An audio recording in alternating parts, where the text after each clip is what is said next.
Our lesson today, our first one for Algebra 1, is on precision and significant digits. Significant digits also coincide with your science class, so if you haven't already talked about significant digits in there, you will be at some point or another. So to begin here, we have precision. Precision is the level of detail of a measurement. The more precise measurements are obtained by using instruments marked in smaller units.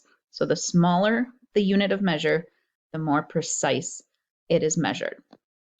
So I have a couple of examples. 24 inches is more precise than 2 feet because an inch is smaller unit. They're the exact same measurement, they're equal to each other, but 24 inches is more precise because it's smaller. And then 9.2 kilograms is more precise than 9 kilograms because a tenth of a kilogram is a smaller unit. Now, they're both kilograms, so we have to look at the number. And 9.2 is more precise because it goes to the tenth and not a whole number. And right under that example, I put the list of the metric measurements in order from largest to smallest so that you had that to look at, because I know not everybody knows the metric system in what order they go in. So example 1, it says choose the more precise measurement in each pair. We have 5.7 meters and 568 centimeters. So if we use the list above, meters is right here in the middle and centimeters is down here. So centimeters are smaller, so 568 centimeters is a more precise measurement. Then we have, for part B, 31 ounces and 31.32 ounces. Well, they're both the same unit, so that doesn't help us. We have to actually look at the number. This one is measured in hundredths, so it is the more precise measurement. So suppose that part A asks you to choose the more precise measurement from 5.7 meters, 5.683 meters, and 568 centimeters. Now what would the answer be and why? What I notice right away is that these two start with the same number. So what I'm going to do is look back up at our list up here in meters to centimeters. So if I'm at meters and I have to go to centimeters, I have to move 2 spaces. I have to hop twice. So if I were to take this 5.683 and move the decimal 2 hops, I would end up with 568.3 centimeters. If I were to do this with 5.7, 2 hops, I would have to add a 0 in there. I would have 570 centimeters. So that's larger than the other two. So that one's out of the running. That's too big. Now looking at these other two, they're both labeled in centimeters, but this one is 568.3. It has that tenth there. So which one is more precise? Going back to the original form, the 5.683 meters.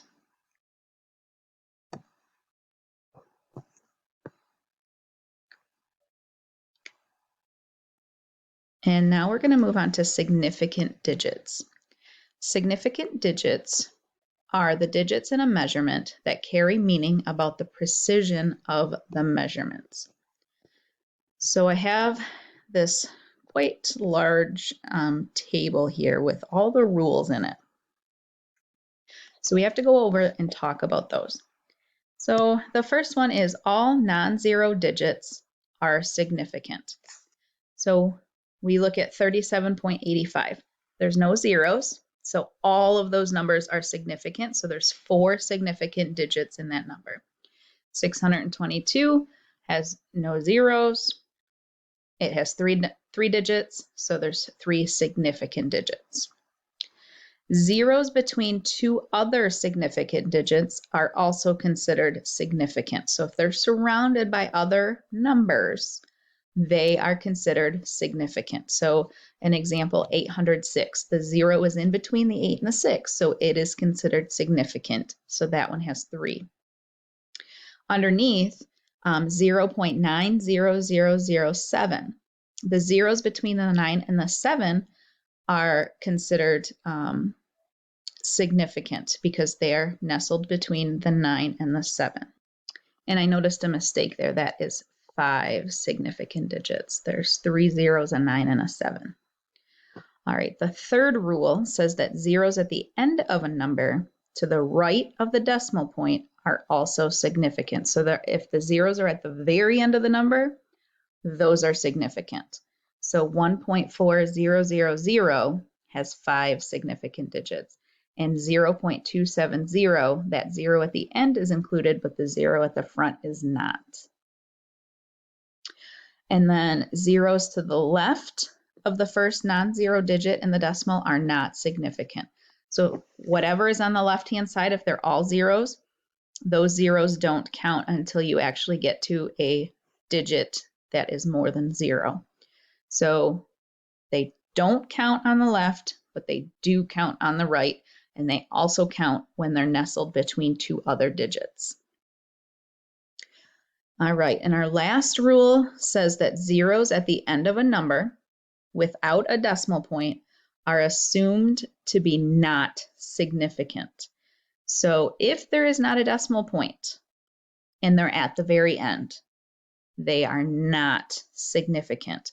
So 404,500, the 2 zeros at the end are not significant because there's not a decimal point included in that number.